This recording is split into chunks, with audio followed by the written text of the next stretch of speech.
I'm going to introduce Dr. Jeames. I was told by him that he's very much a friend of this community, so I don't need to read all of his bio that's printed in here. But I did want to highlight a couple things, that he's a coordinator of health science at Eastside Memorial High School in Austin, Texas, an adjunct professor at Houston-Tillotson University in Austin. And I'm going to just go through some of his interests, I think, which are going to help highlight what he's going to talk about. But interests in health education, promotion, cancer prevention, healthier lifestyle interventions, and a focus on underserved populations. And he's published peer-reviewed articles in journals on the topics of community-based participatory research with the use of peer educators from minority populations. So, Dr. Jeames, podium's yours. So thank you very much, and good morning. As I mentioned before, I told him that everybody was here my friend, so I'm going to assume that everyone likes everything that I've already said, and I can sit down and I don't have to say anything else. But so I'm going to be talking a little bit about priority populations, and one of the things that I wanted to emphasize is, first and foremost, conflicts of interest. I do serve on a clinical trials advisory panel for PCORI, and I'm also a merit reviewer for PCORI. I do want to bring up the fact that earlier when we were talking about particularly the role of advocates who are paid and get support through pharmaceuticals or other companies, I don't get paid. Anyway, so priority populations. I really love this quote. We talk about solving problems and doing things, and the question I always say to myself is exactly, do we actually solve the problem, or do we just pretend to do it? So the presentation that I put together is really talking to the choir a little bit, and I'm going to touch on a little bit more about what we can do. So PCORI, of course, which some of us are familiar with, was formed with the idea of how do we improve outcomes research. And of course, this was through the Affordable Care Plan, Affordable Care Act, whatever you want to call it. But the main thing is we're talking about, I like the last part, research evidence synthesis through dissemination of the findings. That is perfectly great that we're doing research, but exactly, who knows what we're doing. Why do we have PCORI? Again, this is an organization some of us are familiar with. I like the first part. Research tends not to address many of the questions faced by patients and consumers. I work with a patient advocacy organization. I'm a part of Us Too, part of other groups also. But I wanted to point out the fact that if you're asking a research question and you already know the answer, it's not research. And if you're asking a research question and the population you're doing the research on is not in the conversation, it's not research. Last part, the kind of research is best done in a real-world setting. If you do your research and everybody's a mouse and they're in a cage and they're going around in circles and it's controlled research, again, that is not the real world. So I just wanted to emphasize that. So I love this slide. This is fantastic. My background, again, is social sciences. I am not a rocket scientist. And so when I look at this picture up here, what we are missing in the research question, of course, is the patient. My goodness, why don't we talk to patients who actually are suffering from the condition? So, luckily for us, we talk about PCORI and other groups. I'm really proud to say that I've been a part of PCORI for a while now, and there has been a change in conversation. There is a rise and inclusion of groups that participate in the process to stimulate research for understanding of their diseases. The previous conversation that we were talking about earlier this morning, but more importantly, what we just got through talking about was the fact that are we really talking to the people that are actually part of the conversation? They represent patient perspective. Groups are considered important stakeholders. PCORI does, in fact, invite people to serve on a couple of panels, and I think that's something that's really good. But at the same time, who exactly are we talking about? Who are the priorities? Ladies and gentlemen, we don't really want to talk to her. We don't. We want to talk about her, but we don't want to talk with her. So as much as we sing Kumbaya, we talk about how much great work we're doing, my question to everyone else is, are you really going to this population and asking for their voice? And I think that's what a role that we really can talk about. So the priority populations that we want to talk about: LGBTQ, I, and A. Oh my goodness, I don't even know what all of that is. How the hell do I approach them if I don't know who it is? But more importantly, am I going to approach the priority population which makes me uncomfortable? This is 2017. Lesbian, gay, transgender, bisexual, queer, or questioning. And I say that because this is legitimate. Intersex, and of course we have asexual. Who are the other populations? Women, yes, women are priority populations. My goodness, Sanford, women are included in all types of research studies. Are they? Are they the priority populations, or are they populations we would prefer to include in the conversation? Minority groups, of course, for those of us who didn't know it, I'm black. I know it's kind of a surprise to a lot of people. And I only say that because in the world of I don't see color, I want to emphasize to everyone in here, please, please by all means, see color. More importantly, let's look at minority groups and include them in the conversation. Uninsured, yes, 2017, and there are still uninsured people, and guess what? It's going to be 25 million more uninsured. Okay, and of course, there's underinsured. Again, these are priority populations. What are we doing about it? Faith-based, oh my goodness, I gotta go to church. One of the more significant things that I've done in my background is I go to a lot of churches, of course, not just black churches. There's nothing better than going to a Vietnamese church. I'm the tallest person in the population. I don't speak Vietnamese. So guess what I do when I get there? I say nothing. I don't say anything. No one needs to know my credentials. No one needs to know how many degrees I have. They don't care. So I go and I'm quiet and I listen because I need to know exactly how am I going to create a conversation for a researcher that's important for them.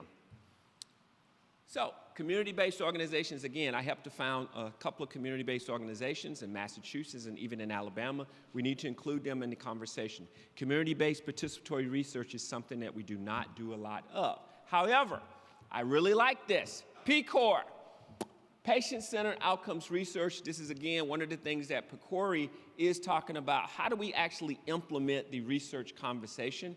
And this is a way that PCOR is actually able to do it. Planning and direction of the research, and of course, I love this part, patient outcomes. PCOR and PCORI actually does include people in these conversations, which some of us know about, but more importantly, what I really want to emphasize to everyone here today, there is a concerted effort to put the conversation at a community-based level, which I think that's what all of us do, but I think we can improve that by really emphasizing on our national affiliations. Let's get down to evidence-based. Let's represent the patient, not ourselves. Patient engagement, again, comparative effectiveness research. A couple of weeks ago, I was very fortunate to participate in a workshop with Mighty Casey. And Casey Quillen actually and I participated in a comparative effectiveness research workshop sponsored by PCORI. But what I really liked, the conversation was including people who had never done it before. And I think that's something that we all can stress and emphasize a little bit more. It does improve patient outcomes because, as we just heard, even in the video, my goodness, that's great research, but does it really work? Let's include conversations about the outcomes of the research. Again, this is a practical way that we look at the engagement as a path to research. We need to tell people, how are we doing? If you never ask people how the research goes, you're not going to know the actual end results. Stakeholders, these are people, again, that are part of the conversation. And, you talk about merit review. What I'm trying to emphasize here this morning I want to emphasize to us that we are doing some things, but we can improve what we're doing with more conversations and inclusion. And this is something that PCORI is actually doing with these priority populations. I say that because when I serve on these panels, I actually see people who are not part of the conversation all the time. So the advisory panels, as pointed out before, you have an opportunity to participate in an advisory panel. Desiree Walker sitting over there. I give some shout outs to people I know again, only because that we've actually had a chance to serve on a couple of panels together. And I want to emphasize again, if you are serving on one of these panels, and if everyone looks like you may need to bring up the conversation that, is there enough diversity on this panel to really include the patient voice? And what I'm saying is there are existing structures in place. But ladies and gentlemen, if we don't address the question, if we don't address the research question with the priority populations, the implementation of the research is not going to be as effective as it could be. How do we do it? I'm glad you asked. Collaboration. Yes, we must all work together. We got to do this in a process, and I say it because it's great when we talk among friends, but I really like to go and talk to people that I don't know. I talk to a lot of people I don't know because I want to make sure that I can learn from them. And I say that because it's always important as advocates that we also listen to other people. And dissemination, again, is what we do, what we learn, and then, of course, we're supposed to go back and we're supposed to talk to other people. It does ensure the most effective ways to change clinical practice. As a patient advocate, one of the things that I wanted to emphasize when all the things I do is, when I go somewhere, I say, okay, when I go back home, I need to make sure that, is this going to change clinical practice? That's what research is supposed to do. It doesn't change the lab, doesn't change your credentials, doesn't give you more publishing rights.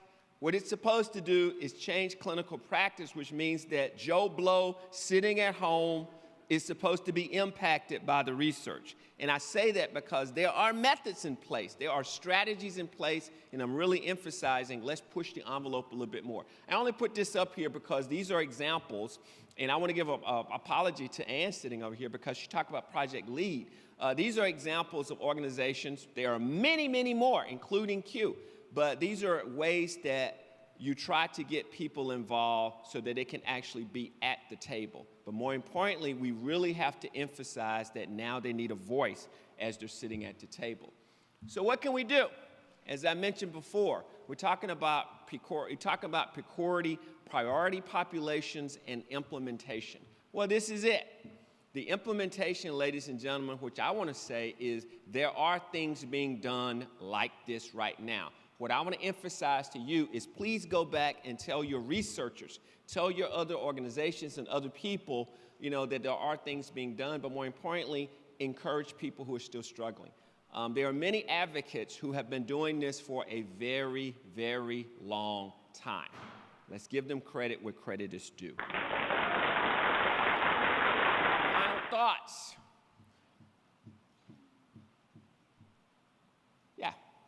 This is what it's about. So I say this because, the title of Priority Populations and Research Implementation, this is it right here.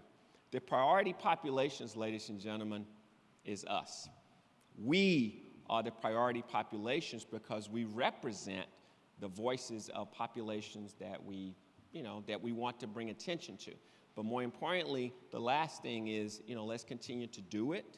I do want to thank Kay, of course, for inviting me to speak to you this morning, and I hope that I said a couple of things that people appreciate.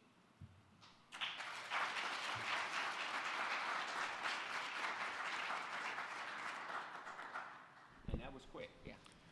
Yeah, well, thank you very much for your inspiring talk. I think you should have been the first talk after lunch, because sometimes, there's a little bit of that lunch dip, but you could have brought us right back up, but I think you're gonna push us forward, so. Let's go over to the microphone, please.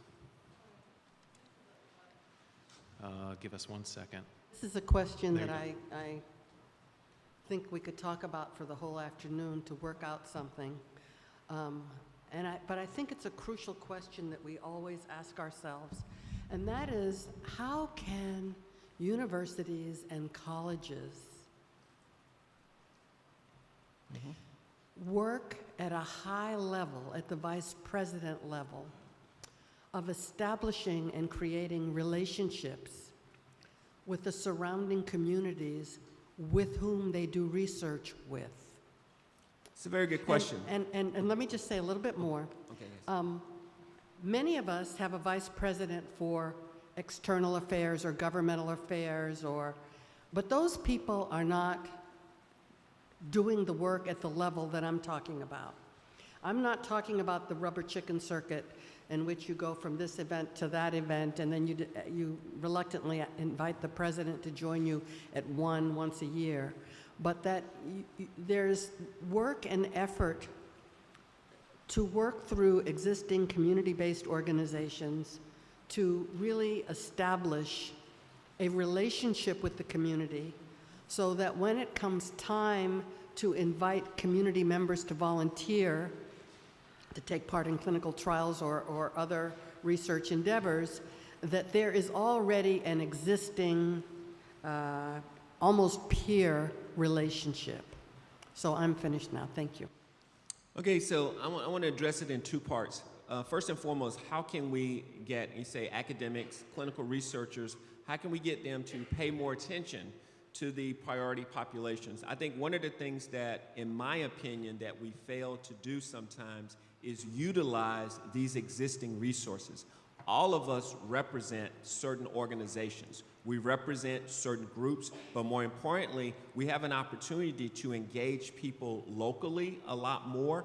And what we can do, we are powerful as advocates ourselves because we are at certain tables. The only thing I want to emphasize is we have to really stress to our academic researchers that community-based participatory research is evidence-based research. The first presentation we heard this morning was very good because it talked about the fact that drugs don't exactly do as well as they are advertised to do. I worked in a cancer center for a number of years, comprehensive cancer center, and my role was patient recruitment for clinical trials. It was retention. And one of the things that I kept emphasizing to the physicians who were asking me to recruit people is, if we don't have diverse populations in this trial, it is a failed trial and a waste of time. Now, what happened was, the researchers, first and foremost, and we know this, and let's put the iron to the fire, who does the funding go to? The funding goes to the organization and the academic researchers that's usually getting funding that he used to get.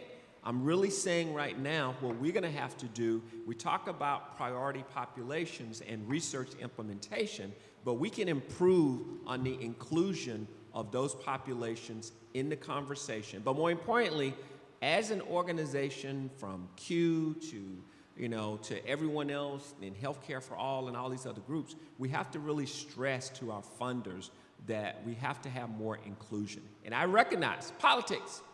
We're going to fund things that we're used to funding. And the evidence, all the publications that you talked about, yeah, it's publish or perish.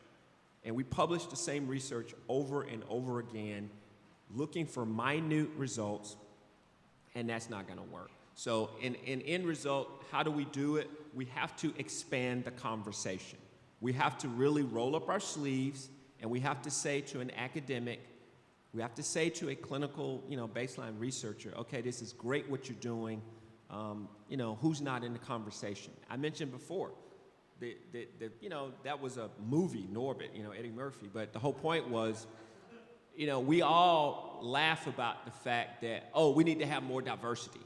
Okay, when's the last time you actually went to a diverse population and listened to what the needs were? We designed research around our own research questions.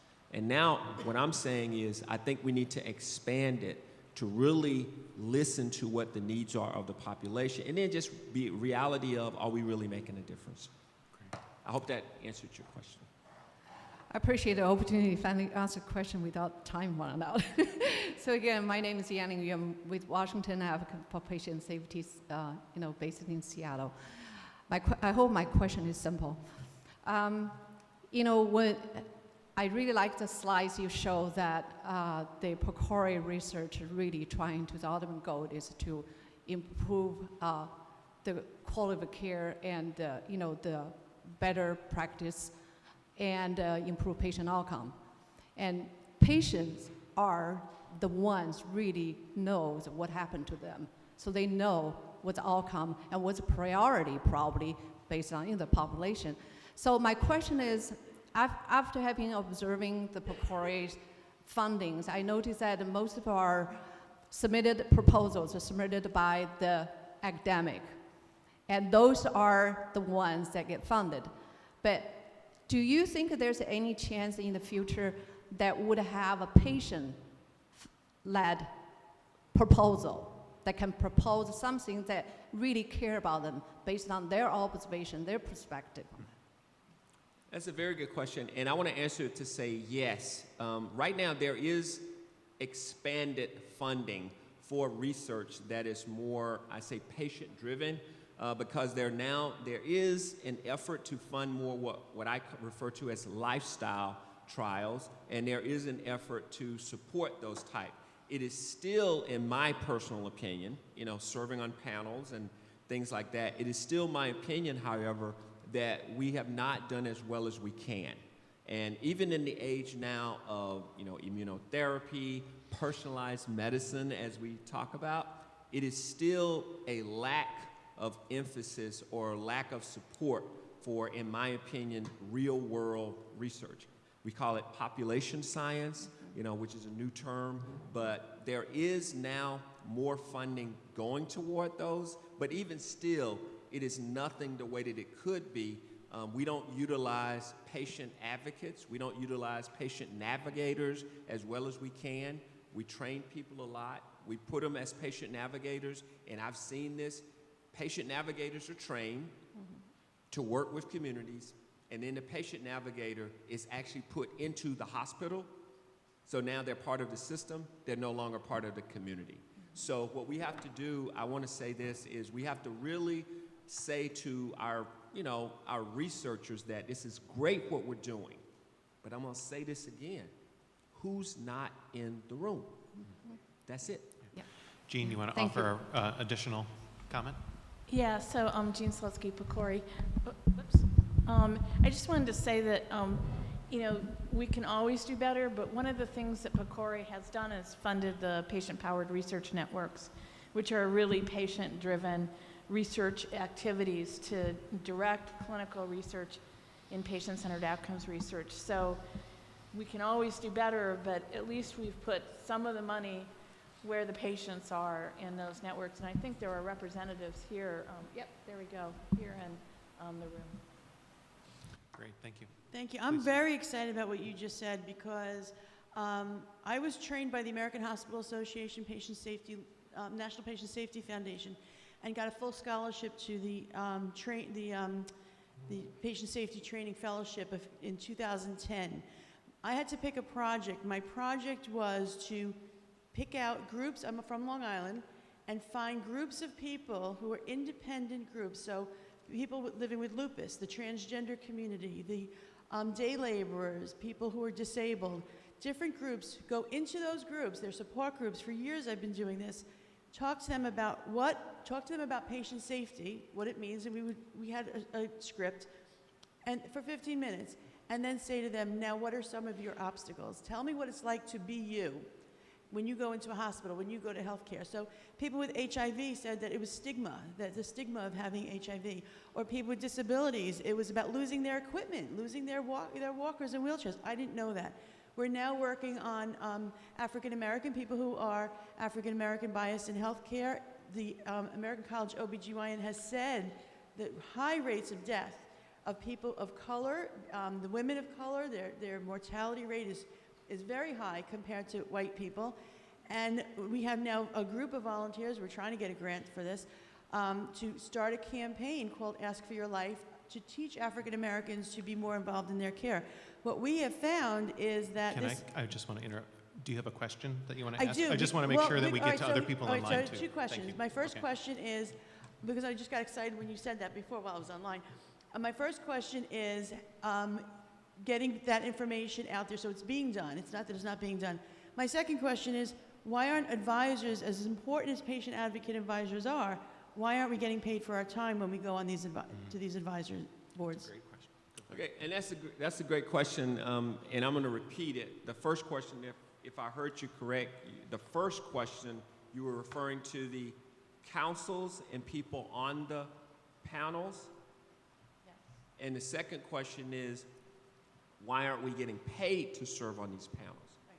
Okay, so I'm going to answer it two ways. And I'm not a funder, and I don't get paid, so, I couldn't answer that. But one of the things that I want to say, it goes back to an original type of old school way of thinking. And many people here have been doing this longer than I have. I can remember, particularly because I'm a minority, I'm black. And I remember being on panels because they needed a minority on the panel. There was not a real emphasis in me actually lending any information. And so it was really difficult for a long time for me to say, hey, I'm not here to just sit here. I'm here to actually bring voice, particularly because I represent faith-based organizations, community-based groups. So I think there is an effort now. When I say I think, I know that there's an effort now to really have more inclusion of the voices.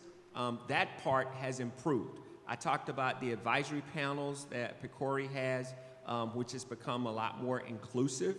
The difference about why aren't people, paid more, I cannot answer that question. I'm not an administrator.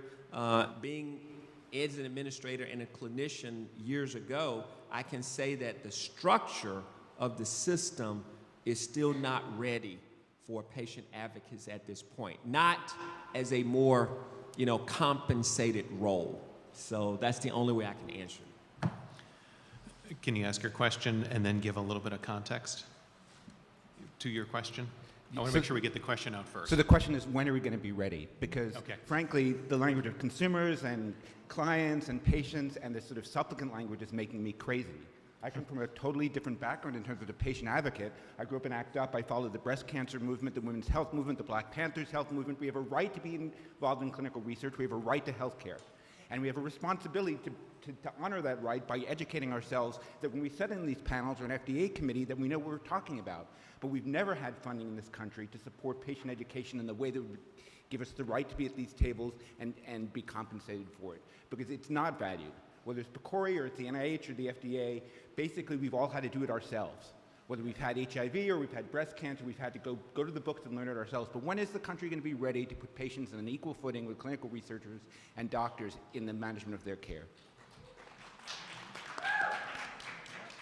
I think we're done. Yeah. No, I want to say this. In answer to the question, I really love what you just said because you clearly expressed something that we all recognize. And I think one of the things that we run into in answer to your question is, again, there are systematic barriers that all of us are encountering. And, I think sometimes these systems are almost like the Titanic. I've been in education now for over 20 plus years, and we talk about improving education, and we throw a lot of money into it, but we don't really think about changing things on the back end. And so until we actually, even this conversation I talked about, if we're going to do evidence-based outcomes, I think for me, we have to do more real lifestyle-based types of studies because nobody lives in a petri dish. So I want to ask Jean if I can put you on the spot and just lob a softball to you and ask about, I want to hear from another expert on when applications are coming to PCORI, is there a policy, a best practice, or a suggestion or expectation that consumers or patient advocates or patient representatives on these research are compensated for their time? Can you talk a little bit about that? So we've done two things for this. One is we've developed a sample compensation plan for non-researchers, and we actually have a sample budget so people can follow a budget and add compensation for stakeholders that participate in the research. And the third thing we do is we actually have a group of personnel at PCORI that fall under me called engagement officers that go through every application to make sure that they actually have all of this included in the budget, because if they don't, we have to negotiate with them because patients have to get paid just like other participants in the research. And then finally, I'll just say, you know, one of our biggest challenges are IRBs, or institutional review boards, who will sometimes interpret patients getting compensated as coercion. So we're doing a lot of education of IRBs, which are very traditional in the sense of trying to protect patients from something bad happening. But when we talk about patients being involved in research, we're talking about not as individual participants in a randomized controlled trial, so not being recruited in that way, but overseeing governance, you know, managing a clinical trial. So when IRBs restrict their compensation because of coercion, it's ignorance, and we're trying to change that. And while she's coming up, I do want to say one thing, which I've been involved with PCORI now for a number of years, and I really applaud the organization for its changing. When I say changing, for example, there is an emphasis right now that dissemination plans of the research is part of the process, and I can tell you that was something that didn't used to be a part of a lot of research studies, and I actually like that. So when you're looking at a protocol and a concept, one of the things that we do look for is the fact of, you know, so this is your research outcomes, how are you going to tell people about the results, and what are your plans to actually put it into motion? So thank you very much for saying that again. This is a follow-up a lot on your comments and question at the beginning of the tokenism that many times occurs for those of us, like myself, being a queer person of color and Mexican American and down the list, and cancer survivor, cancer victor. Thank you, Desiree. And my question is about the structure. What are those next steps of not just throwing our hands up? I want to hear from you. How do we harness our knowledge, the group experience that's here, to start questioning from the institutions how they need a reform? And allow me to give you a quick example. I remember when I was first starting my doctoral program 6 years ago at the newest University of California. And this big wig came down from the University of California Office of the President to tell us to push, you know, to do community-based research. By the way, thank you for calling it community-based participatory research, because usually it's just sit at the table, getting the rubber chicken, and we have the community at the table. But my question to this gentleman was, name a program in the UC that tenures professors for running community-based participatory research. Dead silence. Not even, even Santa Cruz, who has a community-based participatory research program, was not even used as a sample. So, you know, and I think that we all have different angles that we need to approach this, and perhaps what are your thoughts on how to start putting these kinds of key questions together so we challenge these different institutions? I just wanted to add to that until funding sources, NIH, PCORI, CDC, until they demand that there be active community participation in grants and community representation in the sample, it will never end.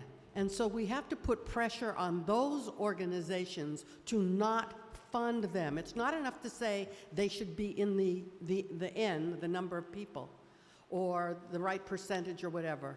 If it's not there, you will not be funded. You will not be reimbursed. That is the only way it's going to be changed. I'm going to say this in answer to the question. Thank you very much. The question was, how do we actually take it and do something with it? I'm going to say this, and everybody knows it. Many health organizations, academic institutions, and research associations, they have some form of a patient advocacy council. They have some form of a community engagement division. And what I suggest, which is the same thing I've done in UMass, Amherst, as well as the UT Austin, is they have these structures in place. I'm suggesting that we look at what's in black and white, and we simply ask them, where is your evidence? You say that you have community engagement. Who have you engaged? But more importantly, who knows about it? And so I give an example. UMass Amherst, when I was in Massachusetts, they had a school of public health, and they did public health in their office. They never left Amherst. Amherst, Massachusetts is Amherst. It's nice. It's white. It's rich. It's educated. And Western Massachusetts Springfield, Massachusetts, and Holyoke. Holyoke is mostly Latino. Springfield has a large population of African Americans, Puerto Ricans, and Russians. And so I actually went and knocked on doors, and I told the researchers, let's get in my car, and we're going to drive 30 miles and go to the community that you're doing research on. And it took me 3 years to get them to do it, but as a result, they recognized that what we're doing is not really helping the community. They would actually do research, and they would invite people from these populations of minorities.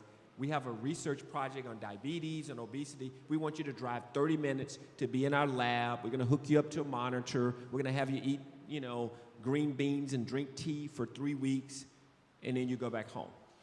Doesn't work. So the only thing what I want to emphasize is use the structures again that are in place, because we can improve it.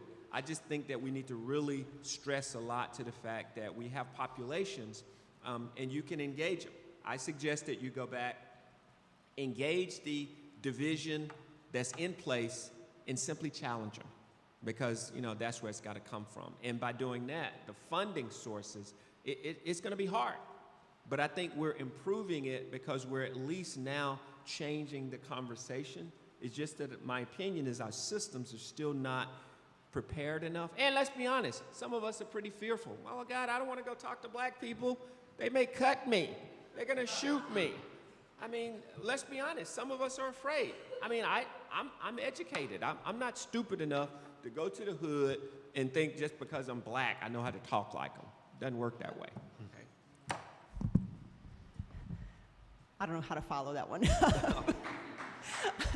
I'm Marianne Sterling. I wear many hats, but today I'm here sort of representing the Alzheimer's Patient-Powered Research Network. My husband and I actually have 3 out of 4 parents impacted by Alzheimer's or other form of dementia. So I wanted to make the comment that our PPRN is firmly focused on recruiting both women and minorities, many, many, many more women and minorities into clinical trials. But also I want to make the point that what we're trying to do as well, and I think a lot of folks here today might benefit from this, is bringing research to the people, And here's an example. In our community, the Alzheimer's community, asking a family caregiver to take someone with Alzheimer's disease out of their familiar surroundings and bring them to a clinical trial treatment site is ludicrous. This is one of many reasons that folks in our community are not flocking to clinical trials, because we're expected to do the impossible with a disease that doesn't let us do the impossible. So again, and I know Dr. Susan Love is here today, she brings research to the people. And this is what we need more of, and I wanted your thoughts on that. Okay, what I want to say in a very short while, I think that's really beautiful about what your organization is doing. And in answer to the question, I say again, the problem and issue that I find is exactly what you just described. Research, we would prefer it to be controlled. And nobody lives in a controlled environment. So what I want to suggest to you and your husband in the organization, and he touched on it earlier, and she did too, what you're going to have to do perhaps is really just push the envelope and design your own community-based research, but more importantly, you're going to show people that the research can be done in the community. A colleague of mine, Electra Paskett, at The Ohio State University, does a lot of great breast cancer research, and she does population research. She's actually shown people that you can do it in an environment that's not at, The Ohio State University, and it actually works. I think what we can do as advocates, perhaps, we can show more evidence by emphasizing to the people who don't know how to do it that there's not enough, there's not fear in going to the community. And the last thing I want to say is, for you and your organization, I would suggest that you get more people from the community to actually be on some of the panels that you're on, but more importantly, take them with you to the researchers and say, look, here's the population, and you need to go back home, do it vice versa. Yeah, researchers really need to understand their community more. We were talking about this on the break, but also our PPRN is utilizing virtual tools now so that overwhelmed family caregivers of Alzheimer's patients, for example, don't have to leave their home and can participate with the knowledge that they have and do it virtually. Dr. Santa. Well, terrific session. To the conference organizers, I think it's about time that this audience talks about confrontation and how we develop confrontational skills. The most effective people have both constructive and confrontational skills. I mean, I think you've just demonstrated the considerable confrontational skills that you have. And the more we can learn about what is it you look for in a room that makes it appropriate to make a confrontational statement. I mean, you've said when you look in a room and it's not diverse, a lot of other people are probably thinking, ooh, but somebody has to have the courage to say it. In a lot of the rooms we're in, it's all about money, and somebody has to have the courage to say it. I mean, the ACT UP model, the breast cancer coalition model, involves using confrontational skills. And so, it would be interesting to have a video of when confrontational skills are needed and how to mobilize them. I'm going to answer it very shortly, and I think, again, for me, I think all of us who've served on a lot of these panels, the first thing that I do is I look at the title of whatever meeting I'm at or panel. Sorry. That means I need to answer it really quickly. I look at the title and I ask people in the room, I say, what is the outcomes that you're here for? I'm not interested in the fact that we are here, but what is the desired purpose? What is the real reason that we're in this room? And if someone basically tells me, oh, we're going to talk about, communication and diversity or evidence-based medicine, I say, okay, evidence for whom? For the mouse? I mean, I don't know.